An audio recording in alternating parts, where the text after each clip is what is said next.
précieux nom de Jésus. Jésus, béni soit ton nom. Jésus, ô merveilleux don.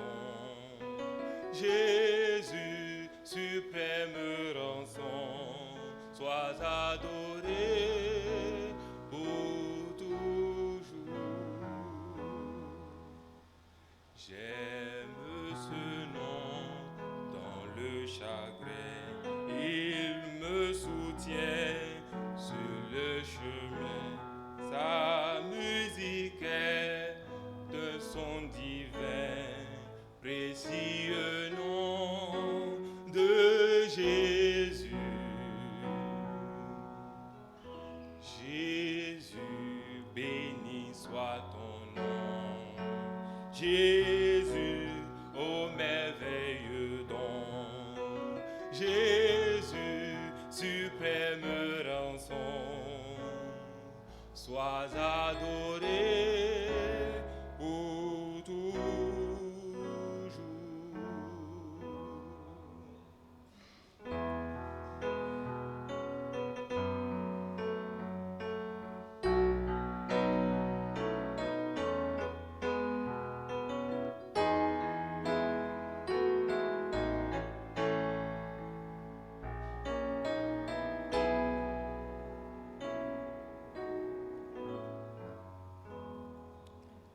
Et lorsqu'avec lui je serai, et lorsqu'enfin je le verrai, alors sans fin je redirai, précieux nom de Jésus.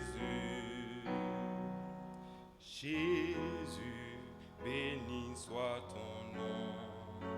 Jésus, ô merveilleux don. Jésus, suprême rançon, sois adoré pour toujours.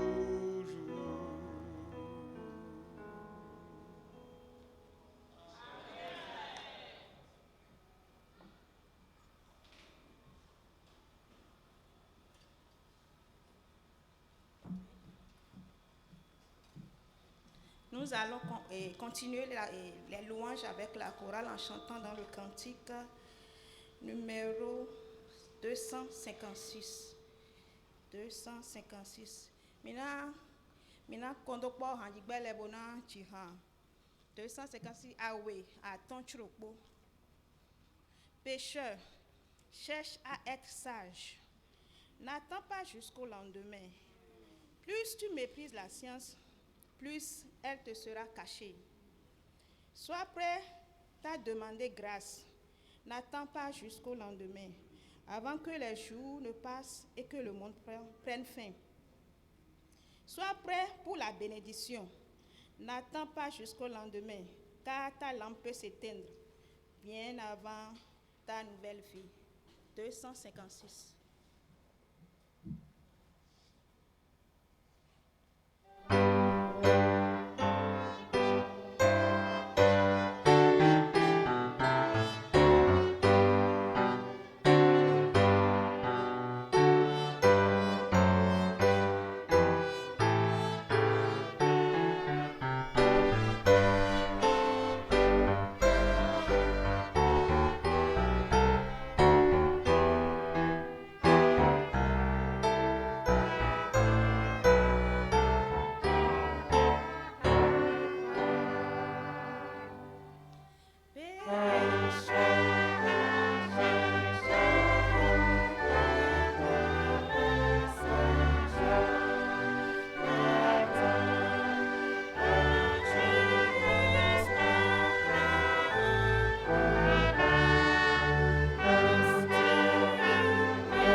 104. Les 4 couplets seront chantés. Le dernier couplet sera chanté et nous serons conduits en prière. Maintenant, dit en 204, Awe, 0, 4, 204. Afwa, enele ko minanji, enetoro minanji tote. Nando mito demi. Entends-tu la voix de Jésus? Veux-tu quitter tes péchés? Un salut gratuit, il t'offre, si tu revenais à lui. Pourquoi à Jésus tu ne viens? Lui qui souffrit sur la croix. Il te dit, je te pardonne. Prends donc ta croix et suis-moi. Viens avec joie.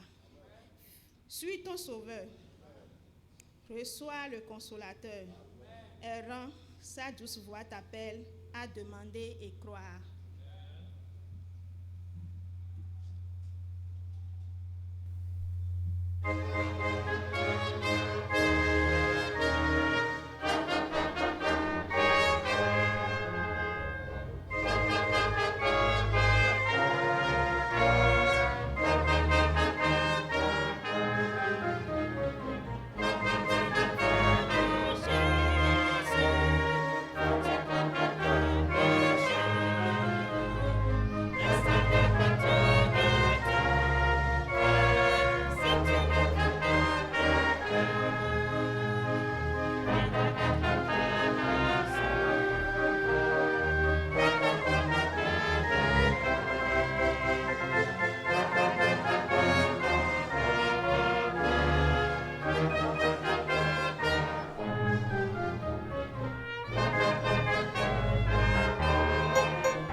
mi ton home mi ton hu ayajije mi ton no go do ayin jiwe ye we da hode bo yin jiwe ye we mi ton awanu wa yo pe ki gogan wa yo pe uron da hono yo pe akona mi ruto afonu esojuro to leblan da hotu eme aso hemi wa to afodu go kere di maria na do ase ho gbeton rangato mi isero akotin to chenche mi ton na do na mi to hoja ye denu kume mi ton gbon vodo mo we cambio mi ton gbon vodo mo we tukla gba mi ton gbon vodo sigba tin to file to hoja ye na do na gbegbon me rokoroko awanu wa yo pe leblan na hono wa yo pe uron da hono to hoja ye ple dole irun be azon tole wa dewe ume wa na yan azon ye ton le sigba ye o me ku ona ihwe kwa ya je po Jesu mi wa dewe to hoja ye po yan do gba mi ton le po ma so gbe mi ton le po Jesu ati to fi na do yi gbe na mi jale wa nu ja to hoja ye o kru no huron da hono o fi to he anasa to hoja ye a ugbo gbigbo ton son olon jale wa se do de na mi to weja ye mi dro fi fun iton da o okun no jale do la Jesu mi dro fi fun iton da o taidi Samaria nko jale do la mi wa fun iha hwetoton wa fun iha Jonathan Jesu to weja ye mi dro na iwe kwa ya jije po aya jije hlenga ton okun no jale do la gunto e aya jije lewe ton jale do la aya jije hulan gbigba we do gometon jale kondo agunto eji azo en gbo jawu jale kondo mi ji wa dona mi oto wa dona mi ovi wa dona mi gbigba we sebodo acheji to yi Jesu ton me.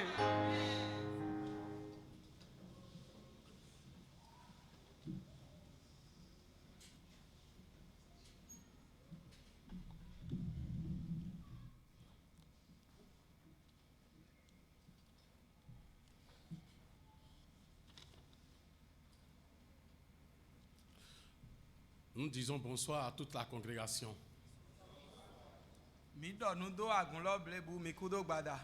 Nous souhaitons bon culte de réveil spirituel à tout le monde ainsi qu'à nos internautes.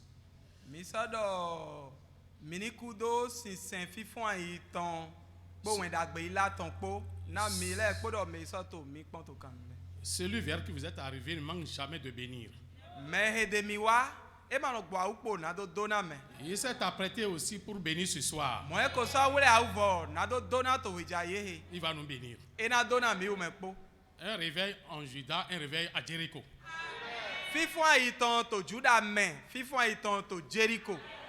Ça va se passer ce soir.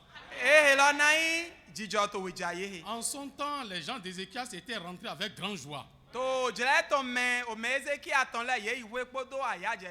n'allons pas aussi manquer de rentrer avec de grandes joies. L'allégresse va nous accompagner. Au nom de Jésus. Oui, nous devons savoir s'il y a ceux-là qui nous ont mis pied ici et qui sont venus ce soir. S'ils sont parmi nous, qu'ils se lèvent pour que nous leur souhaitons la bienvenue. Oui.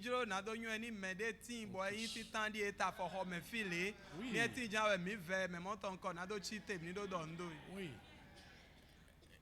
Il me semble que la sœur a été là le matin. Ou bien que vous êtes là encore ce soir. C'est bien. Que Dieu vous bénisse. Amen.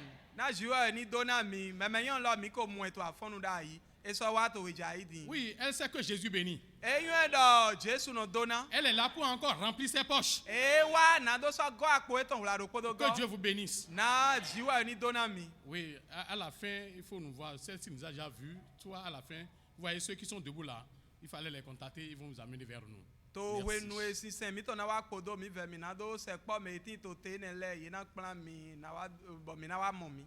Merci. Asseyez-vous. Et nous allons remercier beaucoup Jésus parce que notre église met à Portland et tire sa convention vers la fin aujourd'hui.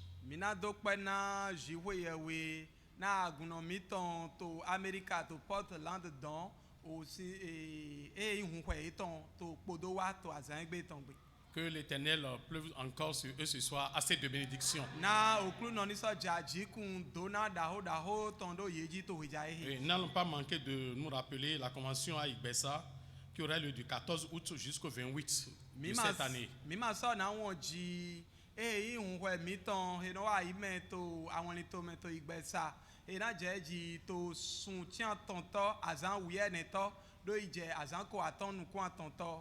Et Campus de musique a déjà passé sa première semaine. Nous sommes déjà dans la seconde semaine. Que l'Éternel aille les bénir là-bas. Amen.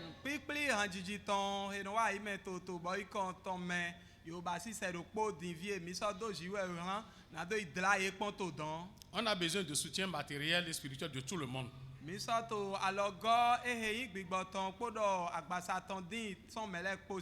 Oui, et le dimanche 24 de ce mois, il y aura culte d'ensemble sur notre site de Jeffa au PK14.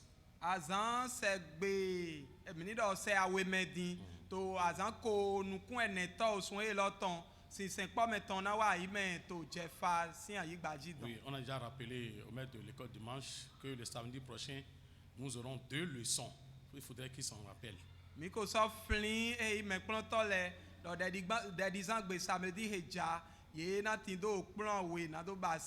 to kpikpli me ye ton we nu. Oui, nos prières spéciales. Les femmes, les mercredis de 17h à 19h. O de do vomi ton le azan mercredi ton he azan ga gbe be son gan ton me we ja ido je gan tian we me nyonu le ino tin do o de ye ton. Oui, pour les hommes, tous les jeudis de 23h jusqu'à 3h du matin le vendredi. O na sun sile nyonu zan gbe be son gan wi opo me zan me do je gan ton me afonu. Et tel que nous sommes en train de le faire depuis environ 3 semaines, le mercredi de 19h à 21h, il y a une prière dirigée ici. Kada ide mi ko ibasi do se ko ya ton divie to azan ga gbe le po be son gan tian we me do je gan tian ne me o de dido de non tin to fili. Oui, cette prière est chaque fois basée sur des points sensibles.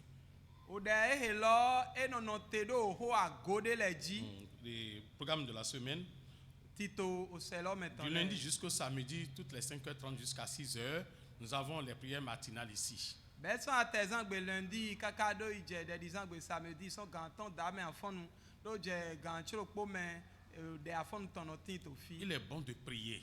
Eyi nu jonu na do hode. Les matins, nous devons prier. To afonu le mi do na hode. David a dit, il prie les matins, les midis et les soirs aussi. David do mi no hode to afonu mi no hode to we vive me mo mi so no hode to. Que Dieu nous donne l'esprit qui prie.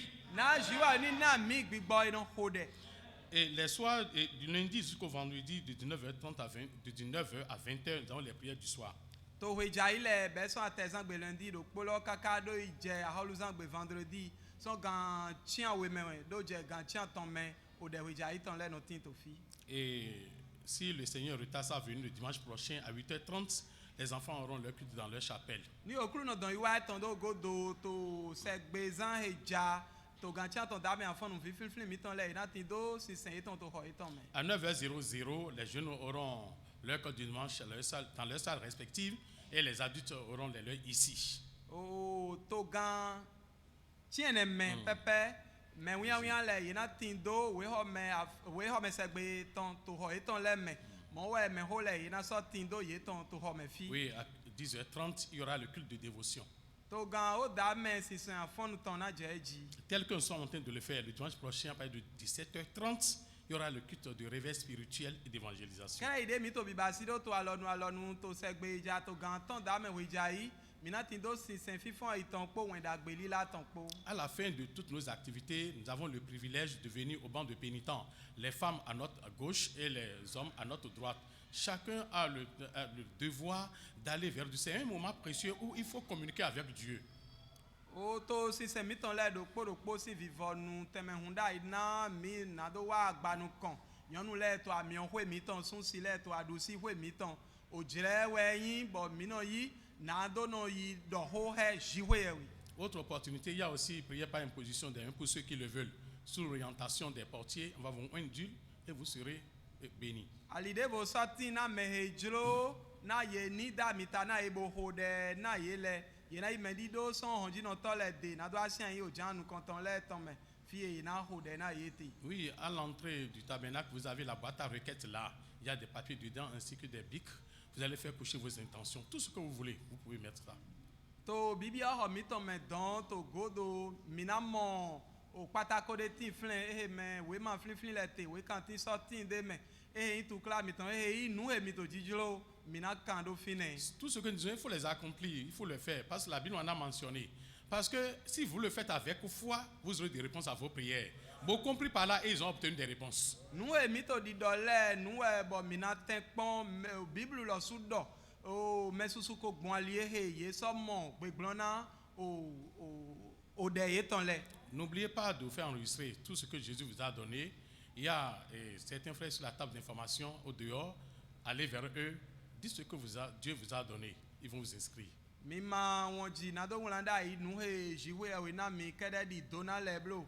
We nu mina ton je gbonu don mina mo meme sunu de le tin to tavo de to nu he jiwe wa na mi mina dona yi na wulanda yi. Ce sont là nos annonces. Fine we nu lila mi ton le. Nous aurons. Ok. Et il est de devoir de vous rappeler que nous traversons la période très qui est fraîche. C'est comme si nous allons déjà vers le mois d'août. Il fait frais. N'oubliez pas d'habiller les enfants comme il le faut, ainsi que vous-même. Ojele heme mito yiyi yi ojele avivotan eja ono si ayin mi to fifle mi do mini wa won ji na do no sonu na vile ganji bodo mi lo su mini sonu ganji. Il faut bien les vertir la nuit comme le jour. To kle bodo to zan mi ve mi na do no sonu na vile ganji. Après le chant qui sera exécuté, nous aurons droit au témoignage. To haena na mi godo divie temena hunda ina kunu didi. Après les témoignages, nous aurons un chant spécial qui nous conduira dans la parole de Dieu. To kunu didi la godo o hande do vode na tin e lo na hemi ho jiwe witom. Merci pour votre attention. Mi basi gba una to dido mitom.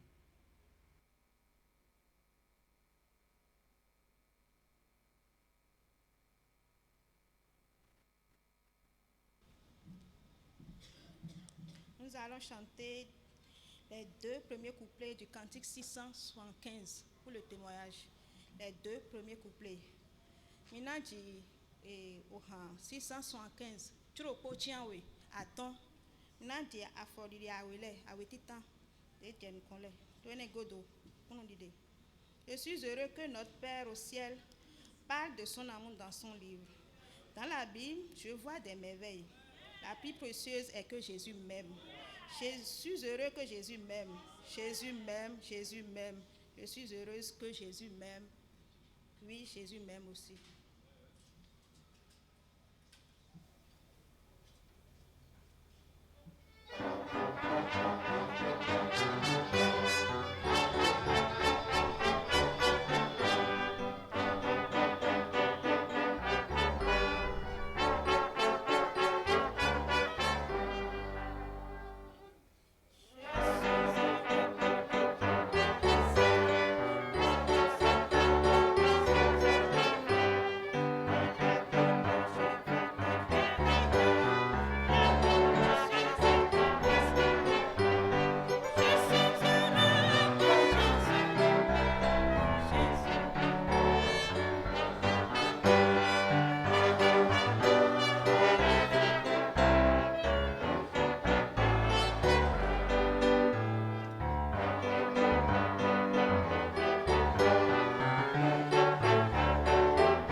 Bo he we wa ri ko yin won to me chire mi don do Jesu na mi e je gbero po bon ko mla to ho me bo dam lo nyoro po no to ho lo me ah na yin ne le nko na o kan wi awe gbigbo la fun mi do yen ni fun bo je de hoji mo ka de na do ho de ji wu gan do yen na dam lo yen to ba ina ho Jesu do ho de dem fun bo je de hoji am lo to tukla do mi bo je kom lo go sa ji e ta di do angel o de to hold it. Hold it, bo. No form no hold it lock by the. Yan son be. The Madonna hold it back. I grab the hobo to Amlondo. Why who son Amlolasi, Bobio, Jesu Nami, who bon Jeda Hoji. Jeda Hoson can be always Samme Tome. Unto the whole that Chema saw you can or Jesu Wale Blanami. You to a don't let me. Jesu Wale Blanami. You to a don't let me.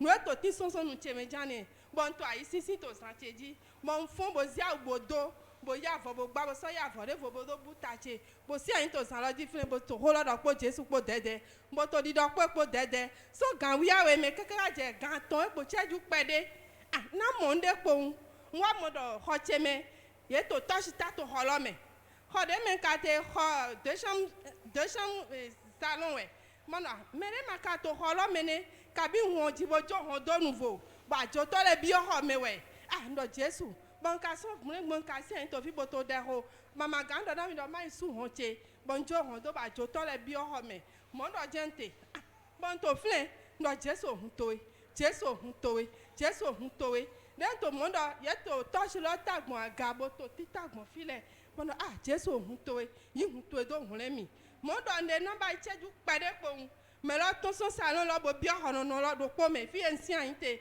de bi ho lo me do le mi o gba pe vile ka to holo vile ofin bo na do mo ro gbe ta to holo me e je na ti mi o gba lo mo do Jesu nto e do po ne de ndo do le me lo lile blenko bo sa to je salon amen e to je salon ndo Jesu nto e Jesu nto e Jesu nto e mo do te keka ba na ba cheju afoton mo ma so se nu iwa me le ton bon wa tite den tite me lo de he to so le so he o yi to me le to do no gbeji don we e he to me le ton gagare to alo e ton me po to soro po wa tite bo tite je salon den tite je salon ro le kede wa mo ro hon lo po to susu den sugbon nsu hon lo bo so yo hi dogla fi je ta pon bo to bi ho me mo ma yun Jesu kara yun e ene de tite mo hon che to susu mo ma Jesu ma di ke wa nde pepe na mi nso le ko bi ho che me hui mo je pa do na Jesu ji me chere mi do ndo Jesu na mi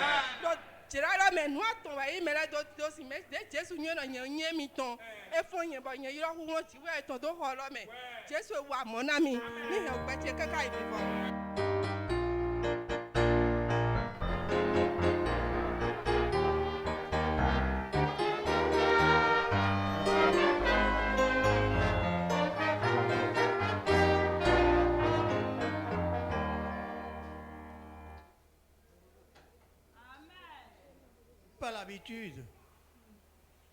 Je n'ai pas l'habitude de témoigner, mais le Seigneur m'a demandé et m'a permis, m'a sommé de le faire. Je suis arrivé ici en mai 96 et on m'a demandé d'aller devant, de prier, ce que j'ai fait. 3 mois après, je suis sauvé. Amen. Et 2 mois après, je suis sanctifié. Amen. 1 an après, je suis baptisé. Amen. Et si je me suis levé ce soir pour témoigner, c'est parce que le 30 juin dernier, à PK14, j'étais en train de travailler quand un refroidissement à l'intérieur dans mon ventre m'a envahi avec une petite migraine sur le corps. Bon, je me suis posé la question d'où ça peut venir. Je suis allé m'étendre avec l'accord de mes collègues avec qui je travaillais. Je suis allé m'étendre au lit. 2 heures de temps après, le Seigneur m'a demandé, lève-toi, rien ne se passera et va travailler. Je suis allé travailler. Nous avons clôturé la journée, la semaine, le jeudi soir. Et disons que le refroidissement n'a pas tellement cessé. Mais j'avais le courage, j'avais vraiment un courage, je ne m'inquiétais de rien. J'ai pris la route avec ma petite Marthe et je me suis rendu à Jéricho pour la prière de 23 heures. Seulement que durant ce laps de temps, je commençais à uriner de plus en plus. Bon, tout ça, ça fait partie de mes analyses. Je me suis demandé, mais qu'est-ce qui s'est passé? Et quand je suis arrivé à Jéricho, pendant la prière, toutes les 30 minutes, j'allais uriner. Et en descendant dans l'escalier, je vacillais, mais le Seigneur me tenait quand même et je faisais les va-et-vient. Le lendemain matin, vendredi, j'ai repris la route. Bon, sous une petite pluie, je me suis rendu à Caravi, chez moi. Je n'ai rien dit, ni à personne, ni à mon fils, ni à sa femme, ni à toute la maisonnée, je n'ai rien dit. Je suis allé me coucher, me couvrir et je priais. Le vendredi, là, je n'ai presque rien pris, sinon c'est 2 petites pommes.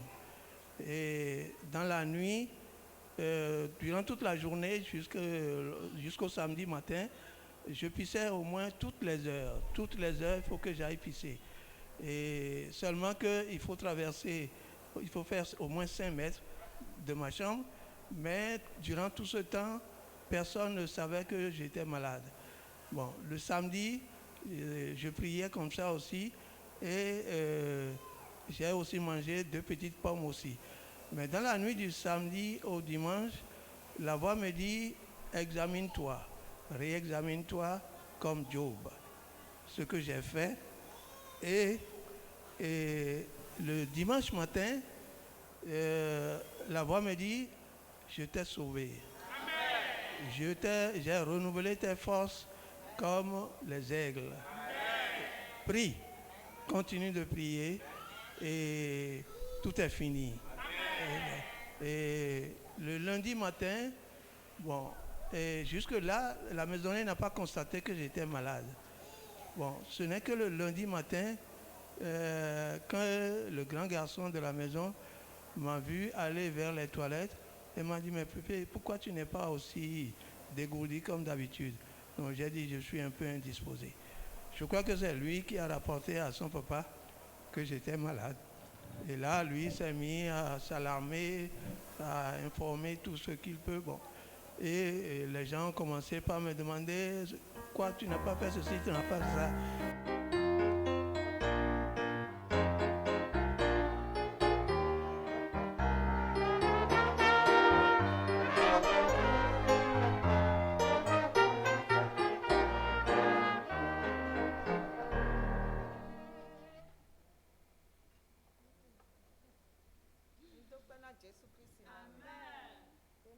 Pevinte bo yehemi wafi shigbato nkome wedento hwihwe iro ma hode bodi hurega hode Jesu we hune ga elemi we eyihu ran to do gomi Jesu wa na mi asu e wa na mi ovile Jesu to nukun pe do yego shigba susu we nukun bi adodo na tan shigba okun na hune son popo me modo to jirede me oyuda hole fondo aga to zanro po me to amlodo me lo wa fún mi do ma fún boko de nka mo do nu chi ko na mi bo no zan lo ji Jesu le mi Jesu gba wọn na mi nso dam lo awe to me lo so fún mi do fún boko de nso vodo nu do pulo de ndo bo so yam lo aton to me lo li nu mi gangan mo do fún boko de bo fún de ma mo me de pe ndo me nu ka do mi di nton di agbaji npo file pe o ma mo me de wende nto ene mo do ganwe ko to ki ko bon wa mo do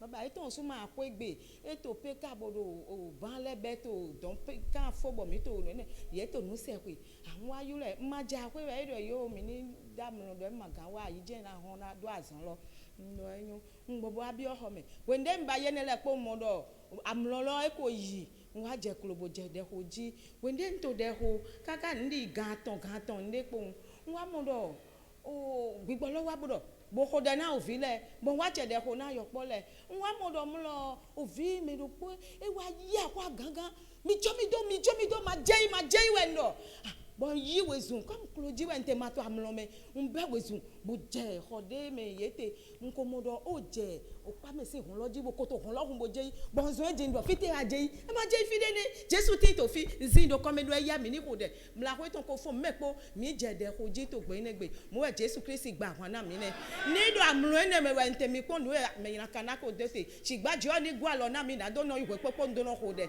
gbeza che gawe griwe Jesu ni jale wo yan fo che go kaka bi oro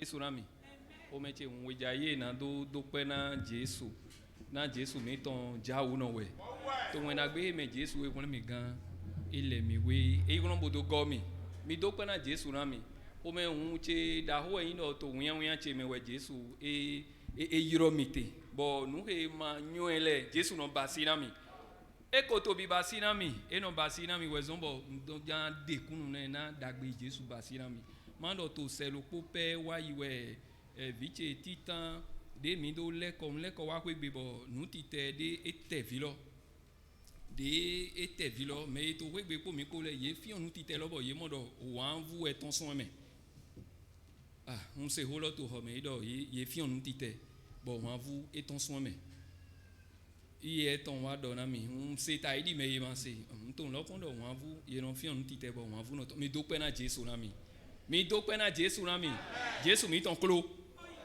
nka mon de to asite lo sun go je no kona zene lo donc ye mon lo to egbe bo de ayi so hon wo lo sun eso a fian devo to lo sun go bo wa yiro mi to flen bo ye wa yiro mi bo de wa no ne yesu mo wan vu de mo to fiche titan go lo yesu wa mo to asite go mi do pe na Jesu ra mi no e ba yi wan vu awe epo me awe bo ye ne bo do dai donc wan vu no le e ba yi me awe bo epo me awe mi do pe na Jesu ra mi ton lo pon ete ka no yin mo ya ete no yin mo je ne comprends pas bon wa yiro baba chi na do cambio do be no mo ko ton no yin mo ya ete no yin mo no te me bo you no fion bo wan vu gbete no ton di go na Jesu de baba che ti me lo na mi mo do nu e mo lo e ma yin uwe baba chi do mi do pe na Jesu ra mi bo fi lo wa ba yi apa si je ton lo wa ba yi apa won to lo pon mi wa to de ho se do po pe we jo we ba yi gigo na Jesu se do po pe we jo we ba yi bo jo we e fi apa lo un to lo le pon wa kan mi asi je do ka bi mi wule ma mo do ran lo we ya e te we ka no yin mo no susu we ti mo gbe to ma ga mo do ran e ma yin do mi no do ko gudu mene fi e karoti we bi fi e ma do do gigo na Jesu nuwe mi ma mo do na e no mi se jo we de jo no ba yi ma do na mi do jo ba yi dagbede na mi to egbehe sin kunu jande egbehe ton mi do pe na Jesu na mi to vide le go pon to azon me bo ye examen BPC ton do egbe we idoti bo via we to kwegbe do polo bo to so de wa ye ne yin samedi mo yi alo bo mi do egbehe we mo mi do pe na Jesu na mi Jesu no se o de aya jije vile ton o we yin aya jije mercy ton ye to aya je we so bo mi lo sun to aya je bo to pe do na jowe to gbagba so me lo ton me iya lo yiro mi do o mele ye 7% 28% de do to lo me he do be vi e mi ton awele gandian no e pin ni 5% e pin ni ye do o pourcentage lo ni 5% to bene to me o vie ton awe he mi to de ho na le ina din den ka do mo lo ndo mo ko te popo yi se po jo mi ton no se o de merci ma kanyon nu de ne me de pepe ma yon de ne Jesu we no se o de den ka do mo go do lo do na mi do ye we won lo a to se me lo me lo do ye we won lo do we ma ji na fi lo le bo yen so bo a je kun do je we do di be na che ya won to de ho jan so wa to de ho to so zan me do je gbe yen so to de ho do Jesu do na ba yi mo to e gbe afonu ngbe to de ho do Jesu do na ba yi de mi do lo Jesu do na ba yi o me che un gba u we de ye we ho fo bo mi to de ho we yi se do yi se resultat we lo le do via we lo le po ye din Jesu we ba yi mo mi do pe na Jesu na mi Jesu e to dagbe eni le ba yi na mi ni here for me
Mowe kome hundaho sorti fine to Jérusalem me.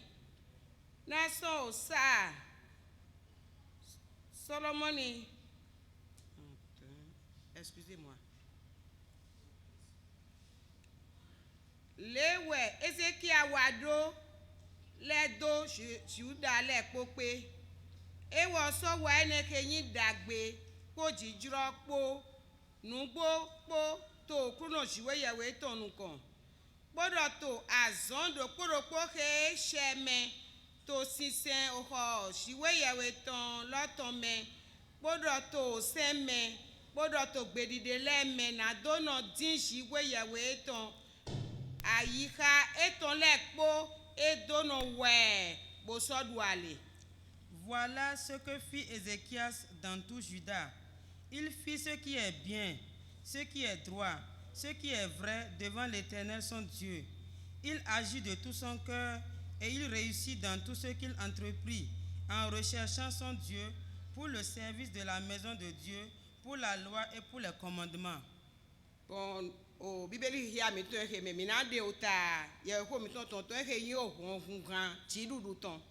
À travers cette portion de la Bible lue, nous tirons le titre de l'exhortation qui est la clé de la réussite.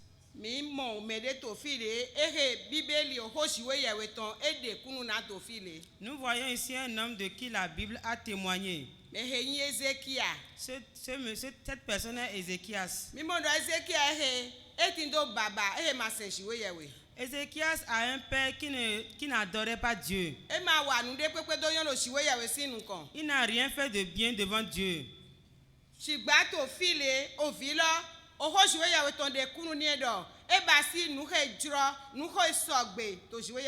Mais nous voyons ici que la Bible témoigne d'Ézéchias qu'il a fait ce qui est bien, ce qui est vrai devant Dieu.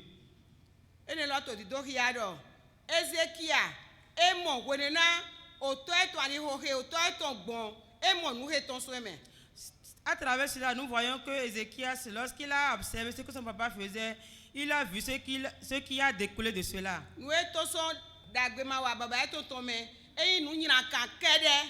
Ce que son papa a fait n'était rien que de la méchanceté. Et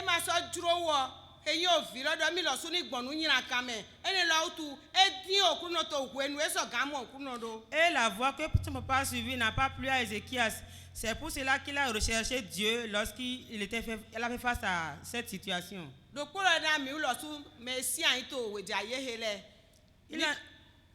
Il en est ainsi de tout chacun de nous assis cet après-midi. Nous voyons nos maisons des gens qui n'adorent pas Dieu.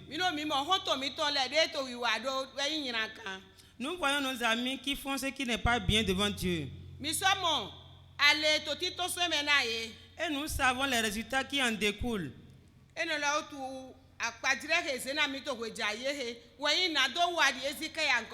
C'est pour cela aujourd'hui il nous est demandé de faire comme Ézéchias. Nous devons rechercher Dieu de toute notre force.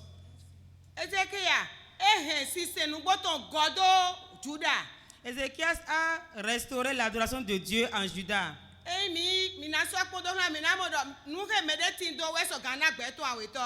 Et nous voyons aussi que c'est ce que chacun a qui peut donner à son camarade.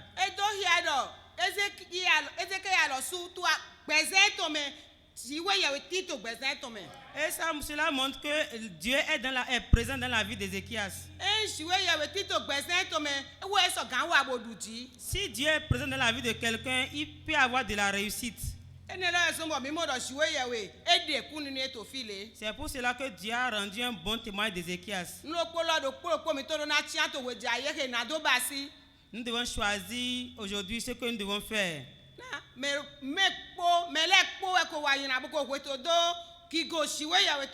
Car tous ont péché et sont privés de la gloire de Dieu.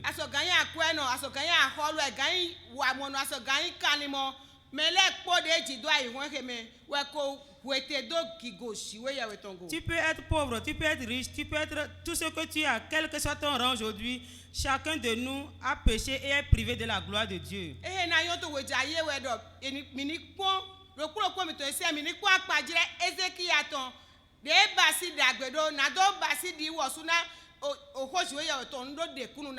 C'est pour cela aujourd'hui, il nous est demandé de prendre l'exemple d'Ézéchias afin que la Bible rende un bon témoignage de nous.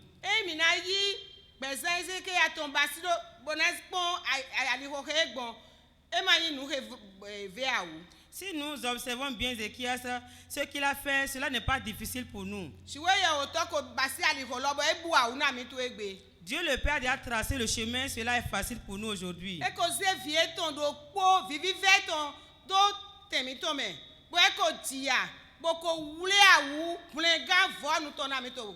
Il a envoyé son fils unique qui est venu souffrir à notre place afin que nous puissions être sauvés. Le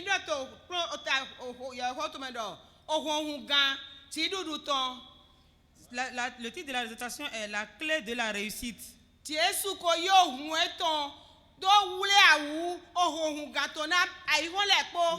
Jésus a déjà pris son sang pour pourvoir la clé de la réussite au monde entier.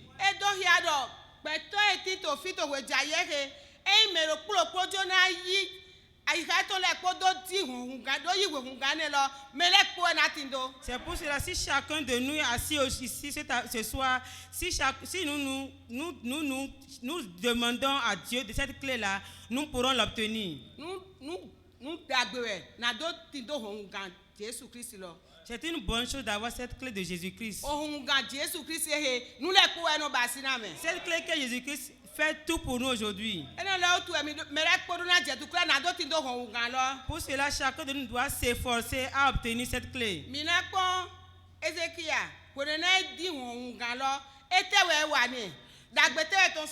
Nous allons voir Ézéchias, lorsqu'il a recherché, il a obtenu cette clé.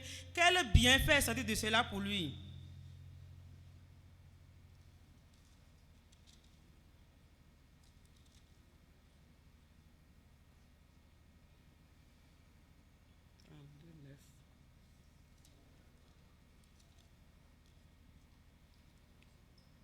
Godo, ouais, c'est là que Libya, Holo Asiliaton, do me monsieur ton l'air là Jérusalem. Divie et watinto, la qui si nous con, pour ouvrir ton l'air, pour, tiens, Ézéchias, Holo Juda ton dé, pour tiens, Juda et tinto Jérusalem, l'air pour des dormants. Oui. Après cela, Sanchérib, roi d'Assyrie, envoya ses serviteurs à Jérusalem. Pendant qu'il était devant l'Achis avec toutes ses forces, il les envoya vers Ézéchias, roi de Juda, et vers tous ceux de Juda qui étaient à Jérusalem pour leur dire: Nous remercions Dieu que ici Ézéchias avait déjà cette clé avant que les difficultés n'arrivent.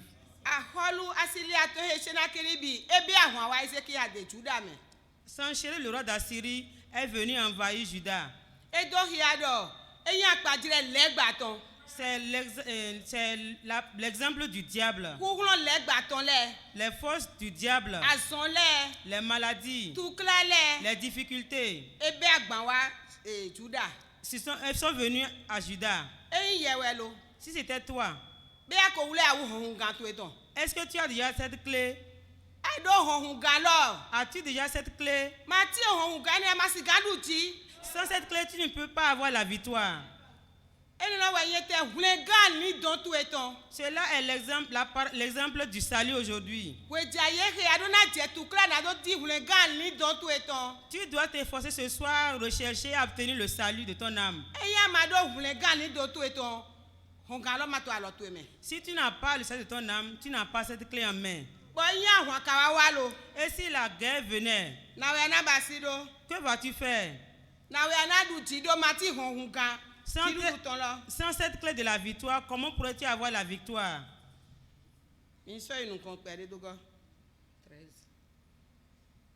Miule manyo nuke yen po toshe le po ko waglan akota aigba le ton le po be yewe akota aigba le ton de ko tin aliko de pope so gana do hùn aigba yeton so alo se me menu we fine to yewe akota ne le ton le po sese he o toshe le ko va gbidigbidi bo so gan hùn o me ton le so alo se me po siwe yewe mi u le ton ma do na do tin so gan na do hùn mi so alo se me.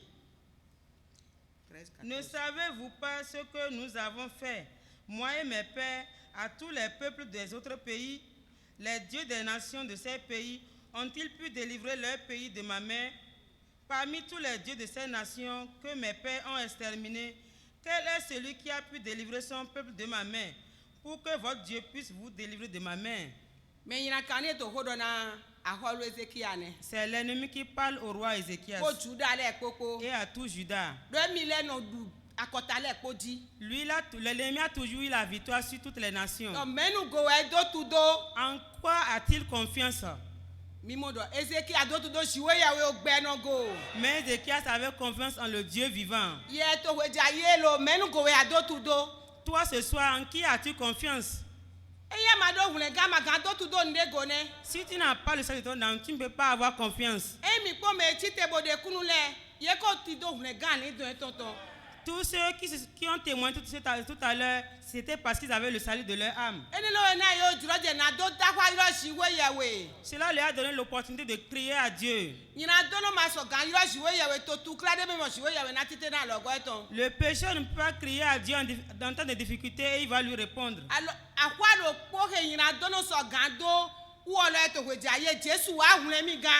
Le seul cri du pécheur aujourd'hui, c'est Jésus, viens me sauver.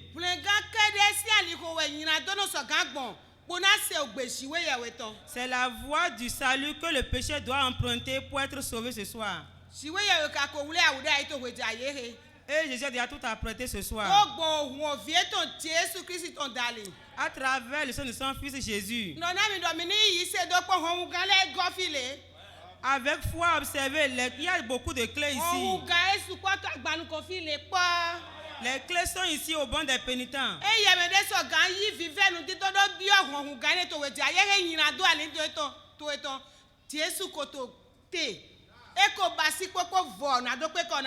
Si tu peux t'efforcer et prier sincèrement ce soir, tu auras cette clé-là. Je viens de le dire que le pécheur ne peut pas crier vers Dieu. Qu'est-ce que le pécheur va faire? C'est la peur qui va l'envahir. Quand en temps de maladie, c'est la peur. Celui qui pêche lorsqu'il va à un examen, il a peur. Le pécheur dans sa maison, c'est la peur qui règne. Es-tu prêt ce soir? Jésus a déjà apporté des clés ici. Lorsque Ézéchias s'est trouvé en difficulté, voyons ce qu'il a fait.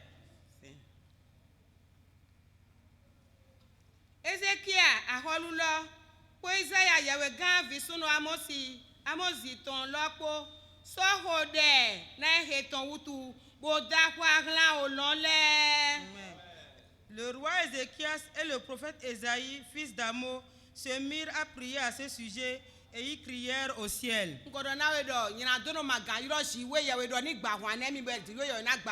Je viens de le dire que le pécheur ne peut pas crier, chercher que Dieu le délivre, Dieu va l'exaucer. Lorsque le pécheur se trouve en difficulté, il doit d'abord rechercher le salut.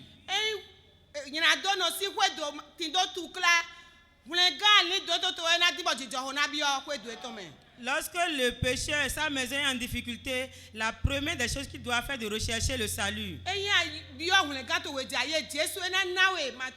Si tu recherches le salut ce soir, il va te le donner sans difficulté. Ézéchias ici avait déjà Dieu dans son cœur. Lui est le prophète de Dieu. Lorsqu'ils ont crié à l'Éternel, il les a exaucés. Il a entendu les voix, il a exaucé.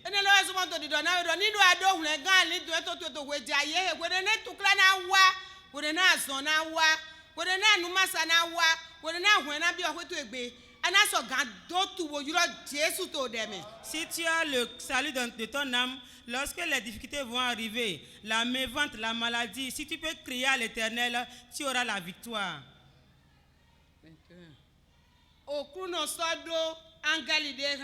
Amen.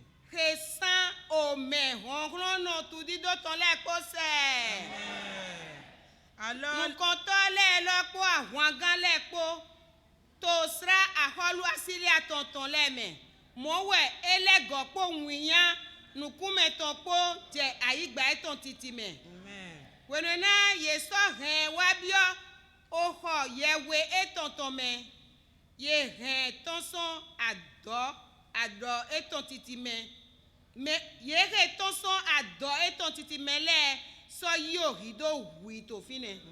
alors l'Éternel envoya un ange qui extermina dans le camp du roi d'Assyrie tous les vaillants hommes, les princes et les chefs. Et le roi confus retourna dans son pays. Il entra dans la maison de son Dieu. Et là, ceux qui étaient sortis de ses entrailles le firent tomber par l'épée. Vous avez bien entendu.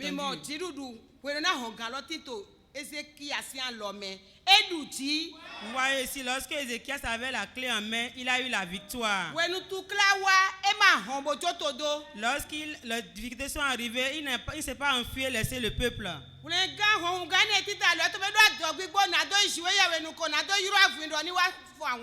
Avec cette clé en main, il avait le courage d'aller vers Dieu et de l'invoquer pour avoir la victoire.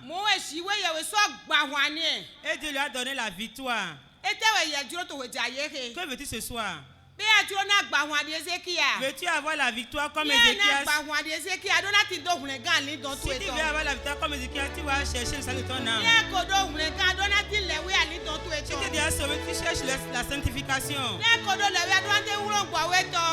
Et tu cherches le baptême du Saint-Esprit.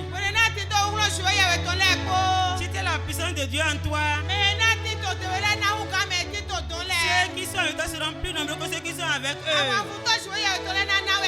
Mais Dieu te donnera la victoire. Ce soir, dis tes péchés à Jésus. Tous tes péchés, dis-le à Jésus. Si c'est le mensonge, dis-le à Jésus. Même si tu as tué quelqu'un, dis-le à Jésus. Il est prêt à te donner la victoire. Dis-le de tout ton cœur.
Ino amako mohulega, ujredi eto wejaye nado mohulega.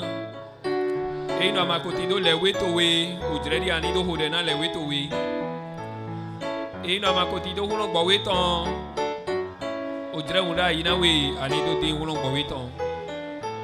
Ino tuklade tinto ai hatu me, bo amako tido jomyo to le, wonji ego hodena hulega alidon to iton. Nana wi àwọn gbigba toto klato ile poji wọ́n ira to na Jésù eyin do amako yin kunu de to kledi Ezekia eyin do amako yin kunu de to kledi vi jowe ton ojire hunda yin na wi nyina to gbesan to we me e mana wada gbe na wi ene wa no to okuru no do emi gbe nyina do mi ton le ton no bono dodo no wemi na do jona mi kodo na do klomi so ma wa dodo mi ton le kome nyina do to gbesan to we me mana wa da gbe na we adavo ayi gbe ton na Jésù to we jaye he bo le pon bo vojo bo ton so ale ho nyina do to e ton ji Jésù na we o jona so nyina do to le me aya jije o lo ton na gwa ira to we me uno yoyo na wa uno yoyo na bia ika to me aya je to ko bu Jésù na hewa na we hode anote ko azan na kamblo anote ko azan to klaton blo na do hode blo ojire jiwewe ehunda ina we ojire mede vole matido ojire mede vole matido to we jaye he yeti to jijame ye matido temena do hode ene wa no to hode to we jaye Jésù na si Jésù dale wa le blana me o hon kan wa bodu jiton eyin wule gan lo ze to gbesan se me to we jaye o de to we do na yin o de so an ira nu po ton me a ho de nu flo jiton blo na Jésù to de to se le blanu no we Jésù no se o de Jésù no se o de Jésù no se o de e na se o de to we jaye jale wa le blana me nyina do mana wa da gbe na we nyina to mana wada gbina we ene we zombo ana feve ana konda sindo ai ana do son vive ai gato to me Jésù yo to bodo la unami Jésù yo to bodo la unami nyina to gbesan gbe to me eta idi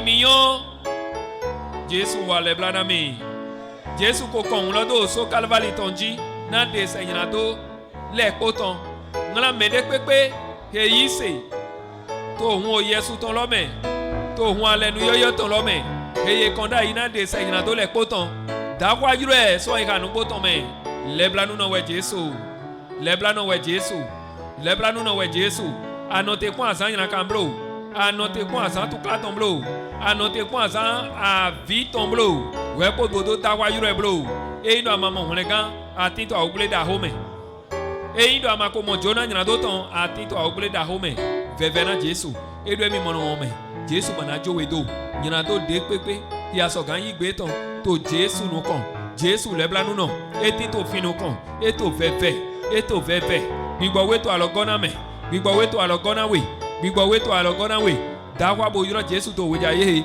Jésù jale wa le blana mi de pepe nyina do Jésù so Dekpepe nyina do lo nyina so. Jesu edo eno asogan yi gbe ton to wojaye. Emina Jonah we. Emina Jonah we. Emina na we ayajije. Emina na we ayajije. Onu o le to gbezan to mele po we na juwa yi. Ode. Jale yo direto ebodo hode. Novi yo direto ebodo hode. O direlo die. Gbeto mati do dire de vode. Adavo e jowe ne. Gbeto mati do dire de vode. Adavo jowe ne teme. E na teme gbeto lo na do tido. O direlo die. Jowe na we teme. Jowe na teme. Anido hode. Anido mo Jonah. To dire we jaye tome. Jesu wale blanami. Jesu wale blanami. Jesu wale blanami. Mwa yi hato we to we jaye he. Ayi hato we. Mwa yi hato we. Le pon bo fojo nu ko so yi hato we me. Do be so jre me nyama so yi nyina to me ba. Jesu nyama so le ko to nyina to me ba. Jesu nyama so bi o pon nyina to me ba. Jesu nyama so le ko to wa lo che ho ho le ton kon ba. E no ahore so yi hato le ko me Jesu na so re to we. Jale hode. Mi vewe hode. Aza o soton mi mamo. Aza o seton mi mamo. O seheja mi manyue. E ino ena wa mi manyue. Amanyue. Ene wa nutu hode to weja yehe. Jesu wa leblana mi. Nyina to eko hulachi ya ihato weme. O jirelo diye. Anido dona Jesu. Jesu na wa leblana we. Jesu jale wa leblana we. Jesu jale wale blana we. A umle da howe. Na do se une kan meton do so. Na do se dona ye so gan mo do egbe mo do se do asande bo me. Ode. Wale blana mi. Wale blana mi. Wale blana mi. Wale blana mi. Wale blana mi. Jesu wale blana mi. Jesu wale blana mi. Jesu wale blana mi. Jesu wale blana mi. Anote pon ojire de voblo. Egbe wegbe tomo ojire eme mi to de hoto we mi mo. Jesu jale launa mi. Launa mi. Amako molewe. Adona hode. Ojro nyina do ton, ado nyina do ton. Jesu yo to bodo hu ado nyina do ton lose. Amo ko mo lewe. Jesu yo to bodo hu ado nyina do ton lose. De nyina do jowa mo ton se son pezan chemin. De ojro nyina do ton se son pezan chemin. De ojro nyina do ton se son pezan chemin. Jale wale blana mi. Ode.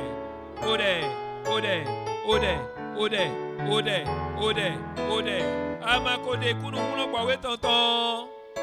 Amako mo huno loyi. Amako yi kunu de toeton. To weja ye. Weja ye. Biyo hu Jesu ton. Nile airatwewe. Nile airatwewe. Ni wazon to airatwego. Ni do na teme kwigwe. Na do biyo airatwewe me. Jale wale blana me. Ode.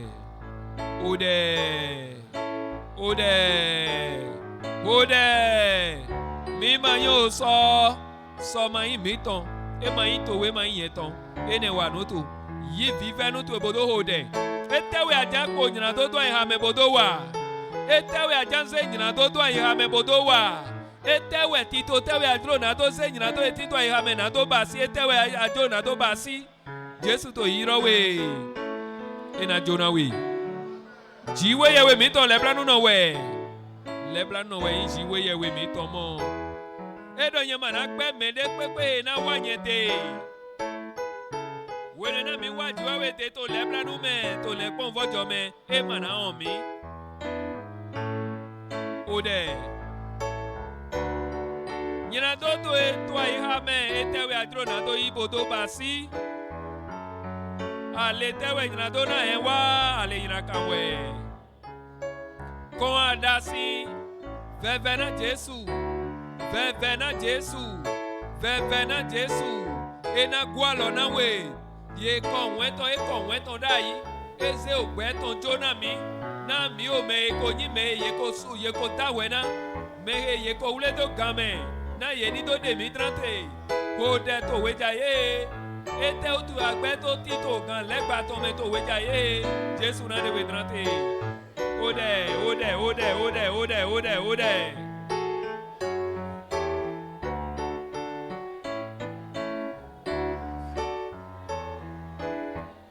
ode dona Jesu to we jaye nyentro na do yin to we nyentro na do yin to we nyentro na do jo gbemenu le to nyentro na do le ko wa te we nyentro na do le so vi to we jaye cho no bi agan ho de do mo Jesu na so de to we la una mi la una mi la una mi la una mi nyentro Jesu nyentro na do yo vi to we enu akangwa lo na mi to we jaye nyentro na do yo vi to we ohun akwegegenu we Jesu do fli me to lego ohun akwegegenu we do fli me to lego enu asoga hon ira to we jaye Jesu na bia ira to we me amen ode Jesu wa le planu na mi yigbe nyina to etito ira to me to na Jesu onu e Jesu to bibio we do mo ani jodo kule na Jesu to we jaye do Jesu nyena jodo Jesu nyena jodo walo helo nyena jodo zize helo nyena jodo no helo nyena jodo na do so ngale zo fito we eno adomo na Jesu ina gwalo na we ina gwalo na we ina gwalo na we ina gwalo na we Jesu na gwalo na we Jesu na gwalo na we ode ode ode ode ode ode nyejro Jesu nyejro enu akan gwalo na mi to we jaye Jesu enu akan se ode se to we jaye nyejro na do lesun vi to we ode so iha to le ko me no vi ode ado tu do to we goblo ado tu do azonda gbe to e de goblo azonda gbe to e de ma hen ayaje oloton bi iha to we me azonda gbe gbe to to de ma hen ayaje je won ga ton bi iha lo me azongbe to to de pepe to aiwon eme e ma onawe ayaje je oloton to we jaye nyina to we le anyo ye doporopo do ye na Jesu kule na Jesu to we jaye do mo to mo alogbo to dali emi mana so nyina to meba Jesu dale na mi hulo yi aso wa nyina bablo Jesu yi aso wa nyina bablo o han gan dona ton lo o han gan wa bodu ti ton lo to we jaye se do lo cheme ode ode ode ode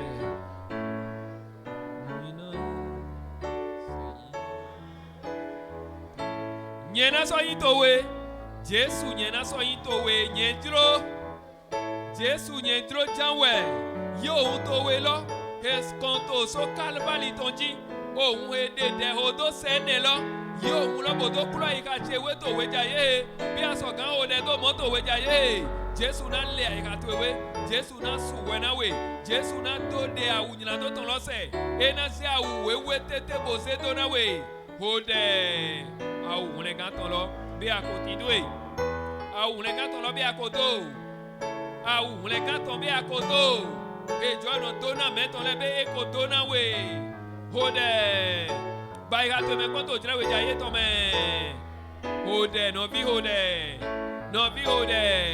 dodo to e so to ma wule we to e pe dodo afolu to ma wule we to we jaye Jesu to dodo to we ti to we jaye na wule gan de we to we jaye e na so gan won ika to Jesu na bi ika to me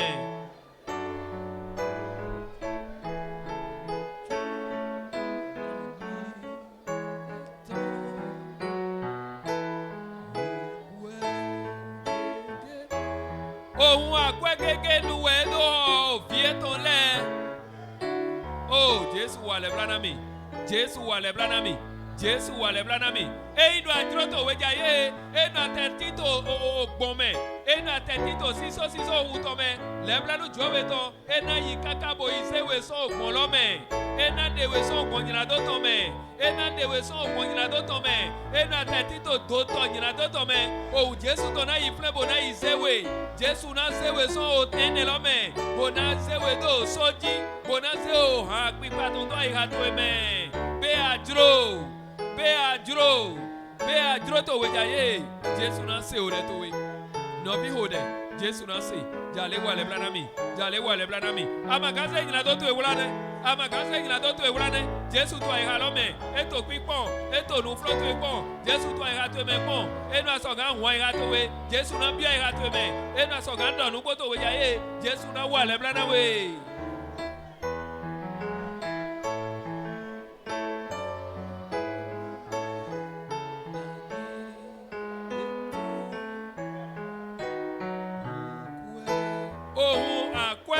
Nuwe Jésù kan ohun emado blọ ohun emado nyinato ema yi ohun nyinato nọtọ gba ṣùgbọ́n ohun òbí jíwé yẹwé dòkó àkàntàn ohun lẹ́ ń gbọ́ fún lọ́tàn ohun wíwé lọ ema ti tó nyinato dé pépé ema ti tó máa sọ gbèdé pépé èyí kọ́ńdà yìí náà dé sẹ́ nyinato mi ò mẹ́kó tán yí gbé nyinato tó lẹ́tọ̀ tó wéjà yé.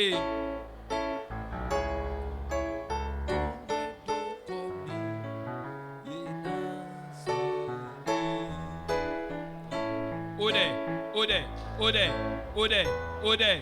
Bí àdúró tó wé jayé. Nọ̀bí bí àdúró tó wé jayé. Kẹnu mo hode. Inú àdúró tó wé jayé. Yí gbé yìnyín tó tó lẹ́tọ̀ náà Jésù. Inú àdúró tó wé jayé. Tó dọ̀hóbó. Nọ̀bí dọ̀hóbó. Ṣé dọ̀hóbó. Wọ́n yíra tó wé jayé hebo. Wọ́n yíra tó wé jayé hebo. Wọ́n yíra tó wé jayé hebo. Jésù jalè wà lẹ́bla náà mi. Jésù jalè wà lẹ́bla náà mi. Nami jọ mi ó tó wélẹ̀. Nami jọ mi ó tó wélẹ̀. Nàtó ní òbí tó wé tó kí gọ́mẹ̀.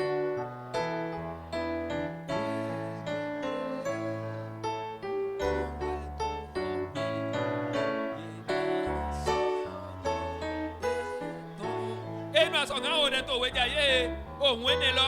Ena kúrò ìhà tó wé. Ena làwùnáwé. Ena náwé àyá jíjẹ. Ena náwé àyá jíjẹ. Oh, hode. Nyina tó tẹ̀wẹ̀ àmàgà yìí gbé tán. Dọ̀nà Jésù. Ena bẹ́sẹ̀. Jésù náà kúrọ̀sẹ̀. Jésù náà kúrọ̀ ìhà tó ewé. Tó nọ̀bí dọ̀hó. Jésù tó sì sè. Dọ̀hó. Jésù tó sì sè. Wọ́n ìhà tó wé. Jésù dúró náà tó bí ẹ̀mẹ̀. Wọ́n ìhà tó wé. Jésù dúró náà tó mọ tẹ́mẹ́ tó yẹ mẹ́. Jàlé wọ́n ìhà tó wé. Jésù dúró náà tó bí ẹ̀mẹ̀. Tó wé jayé. Làwùnà mi.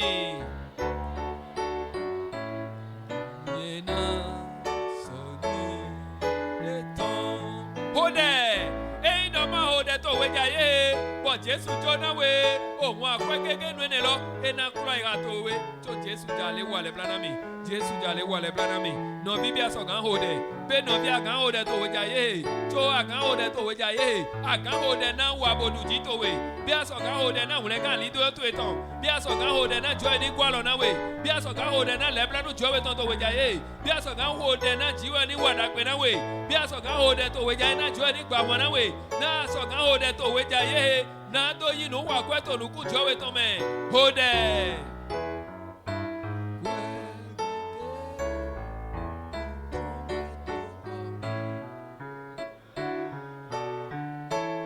Òun lọ́gbẹ́ tó sì sà. Òun lọ́gbẹ́ tó sì sà. Òun Jésù tán lọ́gbẹ́ tó sì sà. Inú àdúró tó wé jayé. Inú àsọ̀gándọ̀ kẹ́lẹ́ dìdáwé ni lọ. Inú ọ̀yẹ́ dúró òun lọ́la. Inú ọ̀yẹ́ dúró òun lọ. Inú òun ètò sì sẹ́ni lọ. Òun ètò títọ́ sàn lọ tó wé mẹ́. Jésù òun ètò títọ́ sàn lọ tó wé mẹ́ lọ. Inú ọ̀yẹ́ dúró òun ẹni lọ. Inú òun ètò títọ́ sàn dáadáa tó wé mẹ́. Inú Jésù yẹn dúró òun ẹni lọ. Inú òun ètò títọ́ sàn fọ́ tó wé mẹ́. Jésù yẹn dúró òun ẹni lọ. Náà dé sẹ́yìn náà tó ti lẹ́tàn. Inú yẹn dúró òun ẹni lọ. Náà yá jíjẹ ní tó bí ẹ̀ka tó wé mẹ́. Tó nà bí ayé òjìrẹ́ bò tó da ẹ̀ ń gbòòrò. Jàlé hòdẹ̀. Jésù wà lẹ́bla náà mi. Jésù wà lẹ́bla náà mi. Jésù jalè wà lẹ́bla náà mi. Jésù jalè wà lẹ́bla náà mi. Jésù jalè wà lẹ́bla náà mi.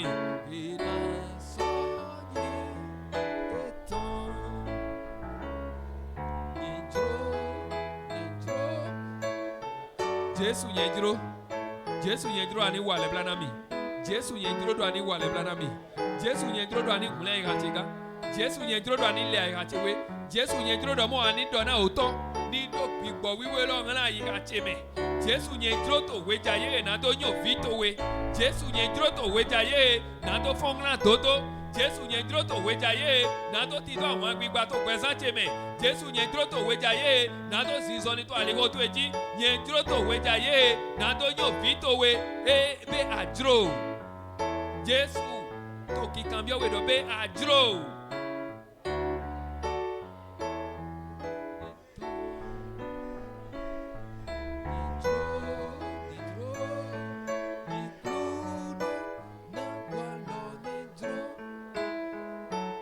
Yewe eko kule to weja ina do gwalo na we sigbe inu asogan dro inu asogan hode inu asogan wan ga to we Jesu na bi ga to me Jesu na bi ga to me Jesu na jo we do la wuna mi la wuna mi la wuna mi la wuna mi mawe la wuna mi mawe la wuna mi mawe nye mandro na do chechi okon nyina do to me Jesu ya lo to ebodo wule mi Jésus ya lo to ebodo wulemi eno ajo mi do yena don eno Jésus jowe do otenyina do to me ana don dawa yiro Jésus be adro eyo kru no so gan gwa lo nye jiro na do yin to we o un kwe gege nu we edo plus met ton lego to jale bobe akode kunu ojomion to ile ton be ati to jomion to ile me be joy ma hu ojrede na ni do duro to yoyo me be joy ma hu ojrehe na ni do hode to yoyo me be asan o so ton to wewe a be o se pe jalo be mi na mo be asan o he jale be mi ton we a be asan he jale be mi ton we a asan de pepe ma yin mi ton ojrehe kede we yin mi ton ene wa no tu a fontite son no teheme a fontite to jowe no kon po wegbele do poblo a fontite to jowe no kon po nyina do poblo a fontite to jowe no kon bo ma do nyina do loblo a fontite to jowe no kon bo ma ba igbele blo a fontite to jowe no kon bo ma veve blo a fontite to jowe no kon bo ma mo ohwesu na nyina do to le ton blo a fontite to jowe no kon to wejaye bo ma ti do ayaje blo a fontite to wejaye bo ye ma kura ga to e blo a fontite to wejaye bo ma mo pipo we blo a fontite to wejaye bo ma ti do hon gan lo blo a fontite to wejaye bo ma ti do wa boduji lo blo hode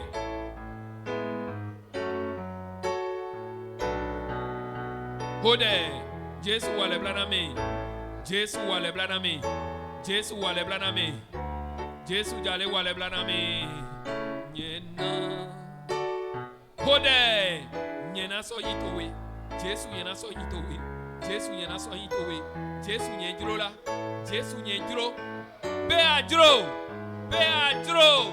etewe anyi wana bo amadro na do joto etewe anyi wana bo amajoto chono vi jale joto bo jale wale blanu nami fefe na Jesu oh Jesu yin wana gbetola undona we do Jesu yin wana we la undona we do Jesu yin wana we la undona we do Jesu na jona we enu asoga fefe to we jaye enu asoga fefe to we jaye enu agando nugo na iha dewe ton enu asoga ndo nugo na dewe enu asoga ndo nugo na dewe enu asoga wan iha to we nugo bo do nugo na iha to we jaye Jesu na jona we ohun lo na bia iha to we me to we do ho mi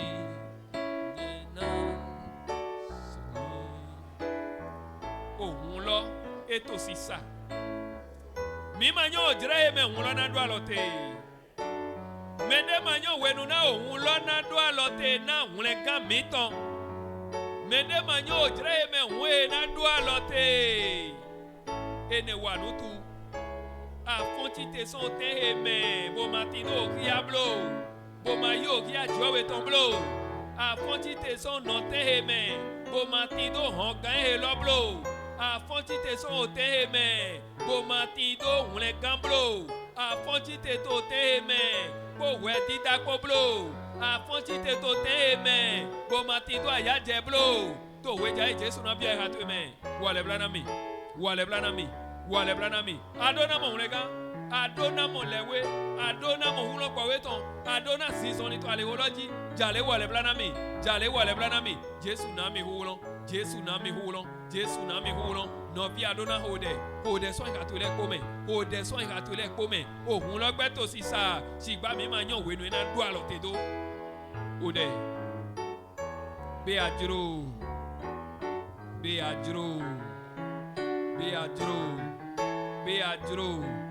Jesu ma yin kano. Jesu ma yin me kan. Me dagbe we. O to dagbe no we. Edo. Emina Jonah. Eno asokan yigbe. Otodo emina Jonah. Ena kaso wanya to de pepe. Otodo emina Jonah. Cho no vibe amana yiteme helozan. Cho jalebo ayi teme helozan bo. No vi yiteme helozan bo. Be anaso fonti te ko nyina to do koloko we.